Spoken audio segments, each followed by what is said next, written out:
নমস্কার, আমি বন্দনা। আমার কিচেনে আপনাদের সবাইকে স্বাগত জানাই। আবারও এসে হাজির হয়েছি মৌলা মাছের চচ্চড়ির একটি রেসিপি নিয়ে। দেখে নেওয়া যাক আজকের এই রেসিপিটি।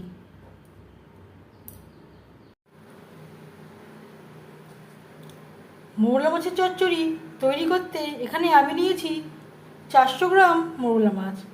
মাছ আমি কেটে পরিষ্কার করে ধুয়ে নিয়েছি। সবার প্রথমে ম্যারিনেট করব। লাগছে হলুদের গুঁড়ো, আর দিয়ে দেব স্বাদ মতো লবণ। লবণ হলুদ মাছে বেশ ভালো করে মেখে নেব। তেল আমি গরম করে নেব। আমি রান্নাটা করব রিফাইন্ড অয়েলে।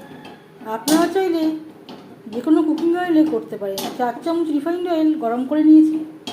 কড়াইতে বেশ ভালো করে তেল লাগিয়ে নিয়েছি, যাতে মাছ ভাজবার সময় লেগে না যায়। দিয়ে দেবো মৌলা মাছ।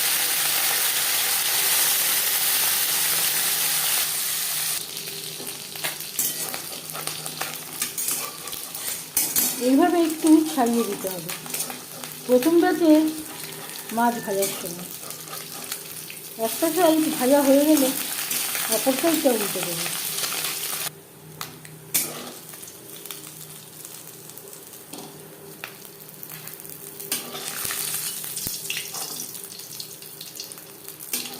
ঠান্ডা হলে ছেড়ে যাবে। প্রথম ব্যাচের মাছ ভেজে নেওয়ার পর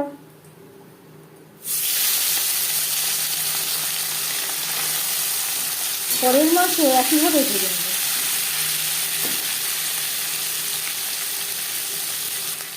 ছোটো মাছ একটু কড়া করে ভাজলে ভেঙে যাওয়ার সম্ভাবনা কম থাকে। মাছ ভেজে নেওয়া তেলে দিয়ে দেবো পেঁয়াজ কুচি। এখানে আমি দুটো মিডিয়াম সাইজের পেঁয়াজ একেবারে কুচি করে কাটিয়ে একটু বড় করে কেটে নিয়েছি। যেহেতু আমি মাছের চচ্চড়ি তৈরি করব, পেঁয়াজ হালকা করে ভেজে নেব।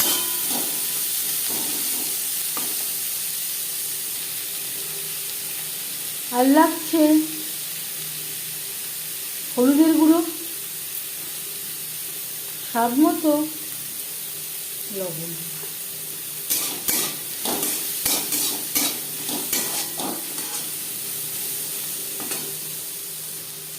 দু 3 মিনিট ভেজে নেওয়ার পর দিয়ে দেবো টমেটো। এখানে আমি ছোটো সাইজের 4টে টমেটো ছোটো ছোটো টুকরো করে কেটে নিয়েছি। পেঁয়াজের সাথে টমেটো বেশ ভালো করে মিক্স করে দেবো। আর লাগছে আদা বাটা, কাঁচা লঙ্কা বাটা। এই রান্নাতে আমি আর কোনো মশলা ব্যবহার করব না। মশলা কষাবার সুবিধার জন্য দিয়ে দেবো মশলা ধোয়ার জল।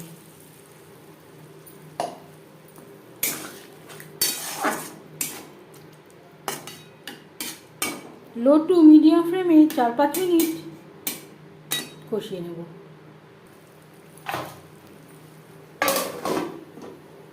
ঢাকনা দিয়ে কভার করে দেব।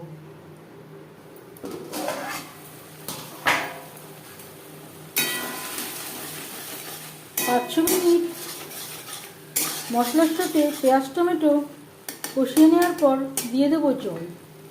জল কতটা অ্যাড করবেন সেটা সম্পূর্ণ নির্ভর করছে আপনার উপর। যেহেতু মাছের চচ্চড়ি, এখানে একটু গা মাখা মাখা ঝোল রাখবো।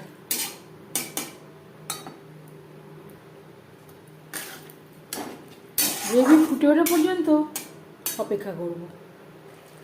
3-4 মিনিট রান্না করে নেওয়ার পর দিয়ে দেব মুঠো ভর্তি ধনেপাতা কুচি।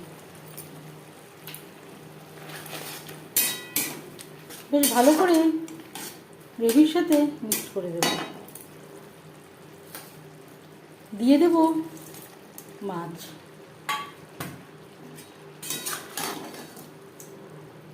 মাছ বেশ ভালো করে মিক্স করে দেব।